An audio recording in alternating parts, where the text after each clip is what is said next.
Olá, esse é o Conexão. Segundo a FAO, a Organização das Nações Unidas para a Alimentação e Agricultura, hoje a falta de água atinge 40% da população mundial.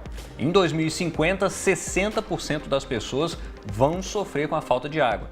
Diante de um cenário tão preocupante, as soluções para esses problemas são muito bem-vindas. A física Márcia Barbosa é pesquisadora e professora pela Universidade Federal do Rio Grande do Sul e tem uma proposta que visa transformar a água salgada em doce. A Karen de Souza conversou sobre isso com ela na Maratona Piauí Serra Pilheira, ocorrida no mês de maio aqui no Rio de Janeiro. Vamos acompanhar. E eu estou aqui com a professora Márcia para ela tentar explicar para a gente o que são essas anomalias da água. Professora, muito obrigada por conversar com a gente aqui no Conexão. A molécula da água, ela tem uma esquisitice? Ela tem 70 ou mais esquisitices, então ela é muito mais esquisita do que a gente tão imagina. gostosinha, tão boa, né? Tão boa, quando ela tá sozinha, limpinha, ela é muito boa. E uma esquisitice que todo mundo vê na sua casa e não dá a mínima pelota, é o fato que a água, quando ela congela, ela expande. A maior parte dos materiais, quando tu vai esfriando, eles vão que nem a gente, né? Se contraindo do dia frio.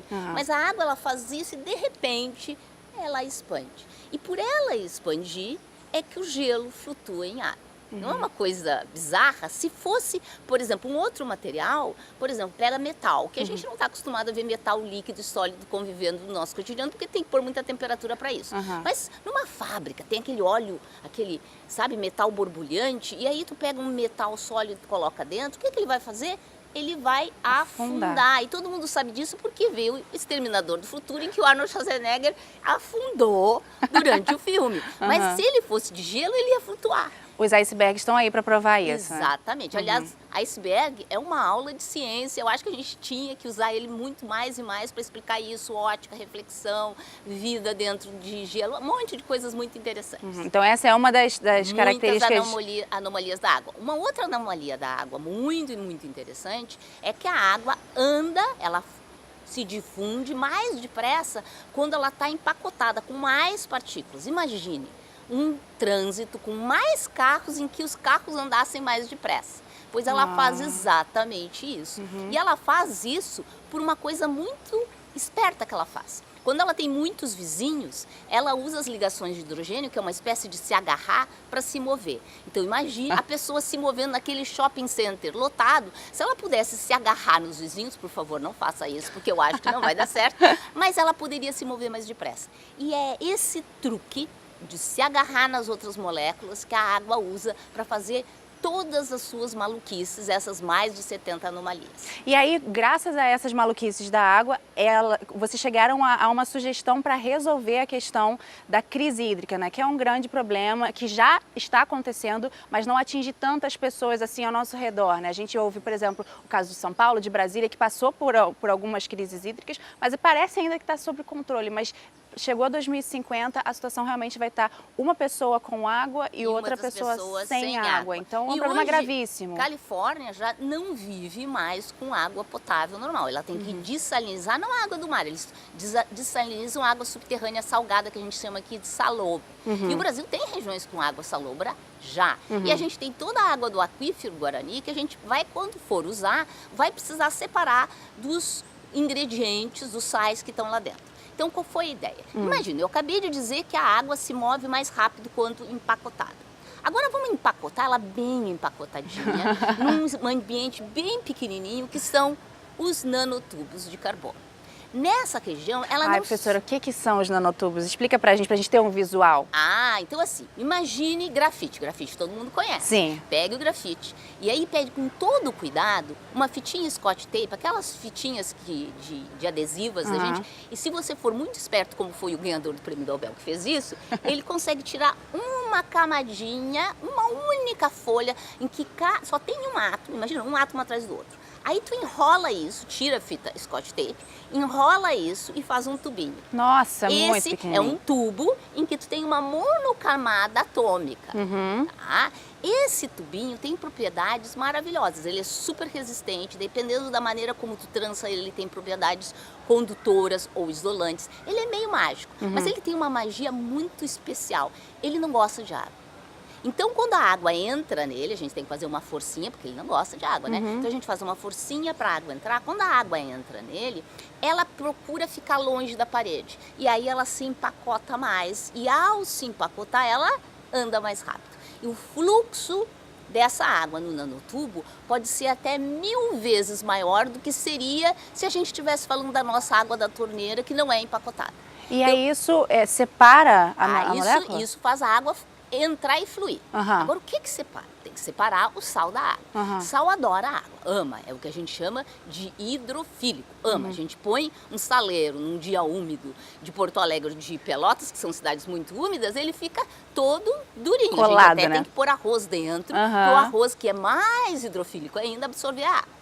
Então, ele gosta de água, ele gosta tanto que ele não quer se desgrudar da água. É como se a gente fosse para uma festa, a fantasia, usasse aqueles vestidões. A água é o vestidão, aqueles de princesa de antigamente. E a porta do nanotubo até dá para eu passar se eu tirar o vestidão. Mas o sal não quer tirar o vestidão, que são essas moléculas de água em volta. Então ele diz, não entro. E a água que não está ligada no sal, entra. E aí eu fico com cada vez mais sal. E aí a moça entra sem vestido? A água entra sem vestido, a moça, que é o sal, com vestido, não entra. Ficou lá. Ficou fora e passa da festa. só a água, então? E aí passa só a água. Caramba, que bacana. E aí, como é que tá? A senhora falou que andamento vocês sempre estão, porque vocês estão estudando. Mas isso, em prática, já estão acontecendo testes? Qual é o grande desafio? Eu sou física teórica, então eu faço o fácil, que é propor, simular e mostrar que dentro do computador... Isso nunca é fácil. Pensar isso tudo aí não é fácil, não. Discordo da senhora agora, viu? Mas aí vem os desafios. Tá? E qual é o grande desafio? Eu vou ter que fazer milhões de nanotubos, todos com o mesmo tamanhinho.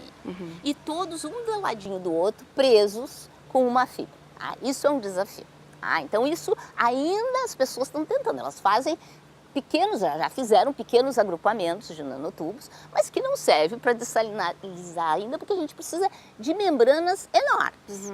Se a gente pensar que a gente vai dessalinizar como se faz hoje em dia nesse processo de osmose reversa que se usa na Califórnia, onde eles usam polímeros, a gente substituiria os polímeros por os nanotubos, eu precisaria de metros e metros e metros. Isso então, é muito caro? Não, isso ainda é muito difícil de fazer. Então, os experimentais, tá? E a gente tem alguns muito bons no Brasil que já estão pensando em como fazer isso, tá? Pensam em estratégias de como fazer. Tá?